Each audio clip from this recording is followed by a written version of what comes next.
இந்த எக்ஸல் வீடியோவில் பாருங்கள் என்ன கொடுத்துருக்கேன், நேம் கொடுத்துருக்கேன், ஏஜ் கொடுத்துருக்கேன், அதே மாதிரி ஃபோன் நம்பர் கொடுத்துருக்கேன். கொடுத்துட்டு இதை வந்து ஒரு காலத்தில் இந்த மாதிரி இருக்குது, எனக்கு ஒரு காலம் வயசில் இருக்குது. இந்த காலம் வயசில் உள்ள டேட்டா எனக்கு இந்த ஃபீல்டு நேமுக்கு தகுந்த மாதிரி பிரித்து எழுதும். இப்போ நேம்னா நேமு மட்டும் இந்த இடத்துல வரணும், ஏஜ்னா ஏஜ் மட்டும் வரணும், இந்த இடத்துல ஃபோன் நம்பர்னால் ஃபோன் நம்பர் மட்டும் வரணும். அப்போ எப்படி பிரிக்கிறது தான் இந்த இடத்துல கர்சரை வச்சிங்க. கர்சரை வச்சுக்கிட்டு ஈக்குவல் டு கொடுத்துருங்க. ஈக்குவல் டு கொடுத்துட்டு ராப் ரோன்னு சொல்லி ஒரு கமெண்ட் இருக்குது. ராப் ரோன்னு சொல்லி ஒரு கமெண்ட் அதை கிளிக் பண்ணிங்க. கிளிக் பண்ணிவிட்டு இந்த டேட்டாஸை அப்படியே செலக்ட் பண்ணிங்க. இந்த டேட்டாஸை அப்படியே செலக்ட் பண்ணிக்கிட்டு இந்த ராப் ரோன்னு சொல்லி ஒரு கமெண்ட்டை கொடுத்துட்டு ஃபங்க்ஷன் கொடுத்துட்டு ஓப்பன் ப்ராக்கெட்டுக்குள்ளே இந்த காலத்தை அப்படியே செலக்ட் பண்ணிங்க.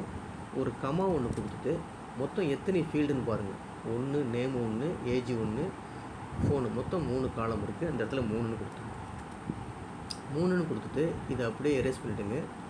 இதை அப்படியே எரேஸ் பண்ணிவிட்டு ப்ராக்கெட்டை க்ளோஸ் பண்ணிட்டு ஜஸ்ட் என்ட்ரு கொடுத்தீங்கன்னா உங்களுக்கு தகுந்த மாதிரி அதுக்கு தகுந்த மாதிரி என்ன செய்யும், இந்த டேட்டாஸ் வந்து மாறிக்கும். இப்போ பாருங்கள் வெறும் நேம் மட்டும் வந்துருச்சு, இந்த இடத்துல ஏஜ் மட்டும் வந்துருச்சு, இந்த இடத்துல ஃபோன் நம்பர் மட்டும் இருந்துச்சு. அப்போ என்ன செய்யலாம், ஒரு காலத்தில் உள்ள டேட்டாவை இந்த மாதிரி டேட்டாவை நம்ம என்ன செஞ்சாலும் இந்த மாதிரி ரோ வைஸு ஆட்டோமேட்டிக்காக நம்மளால் சேஞ்ச் பண்ண முடியும்.